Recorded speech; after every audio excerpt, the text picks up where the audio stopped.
Star మాలో ప్రసారమవుతున్న 'కుంకుమ పువ్వు' సీరియల్‌ని ఎండ్ చేస్తున్నారా? లేక సీరియల్ టైమింగ్స్ చేంజ్ చేస్తున్నారా? అనే దానిపై ఒక క్లారిటీని ఈ వీడియోలో తెలుసుకుందాం. స్టార్ మాలో ప్రసారమవుతున్న చాలా ప్రముఖ సీరియల్స్ టైమింగ్స్ చేంజ్ చేశారు. ఏప్రిల్ 15 నుండి 'మళ్ళీ' మరియు 'ఎటో వెళ్ళిపోయింది మనసు' సీరియల్స్ టైమింగ్స్ చేంజ్ చేశారు. ప్రస్తుతం 'మళ్ళీ' సీరియల్ మధ్యాహ్నం 3:30 టెలికాస్ట్ చేస్తున్నారు. అయితే ఏప్రిల్ 15 నుండి 'మళ్ళీ' సీరియల్ మధ్యాహ్నం 3 గంటలకి టెలికాస్ట్ చేయబోతున్నారు. ఇక 'ఎటో వెళ్ళిపోయింది మనసు' సీరియల్ ప్రస్తుతం 4 గంటలకి ప్రసారం చేస్తున్నారు. 'ఎటో వెళ్ళిపోయింది మనసు' సీరియల్‌ని మధ్యాహ్నం 3:30 టైమింగ్స్ చేంజ్ చేశారు. ఇక చాలామంది 'కుంకుమ పువ్వు' సీరియల్ ఫ్యాన్స్ 'కుంకుమ పువ్వు' సీరియల్ టైమింగ్స్‌లో 'మళ్ళీ' సీరియల్ రావడంతో 'కుంకుమ పువ్వు' సీరియల్‌ని ఎండ్ చేస్తున్నారా? లేక టైమింగ్స్ చేంజ్ చేస్తున్నారా? అనే అయోమయంలో ఉన్నారు.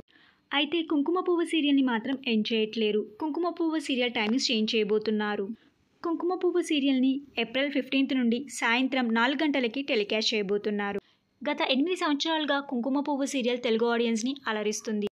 ఈ సీరియల్ ఇప్పట్లో ఎండ్ అయ్యే ఛాన్సెస్ మాత్రం కనిపించడం లేదు. ఇక ఏప్రిల్ 15 నుండి 'మళ్ళీ' సీరియల్ మధ్యాహ్నం 3 గంటలకి, 'ఎటో వెళ్ళిపోయింది మనసు' సీరియల్ మధ్యాహ్నం 3:30 మరియు 'కుంకుమ పువ్వు' సీరియల్ సాయంత్రం 4 గంటలకి టైమింగ్స్ చేంజ్ చేశారు. మారిన ఈ 3 సీరియల్ టైమింగ్స్‌పై మీ అభిప్రాయాన్ని కింద కమెంట్ బాక్స్‌లో కమెంట్ చేయండి. ఈ వీడియో మీకు నచ్చినట్టయితే లైక్ చేసి షేర్ చేయండి. ఇలాంటి మరిన్ని లేటెస్ట్ అప్డేట్ కోసం డ్రీమ్ తెలుగు ఫ్యాక్ట్ ఛానల్‌ని సబ్స్క్రైబ్ చేసుకొని పక్కన ఉన్న బెల్ ఐకాన్ని యాక్టివేట్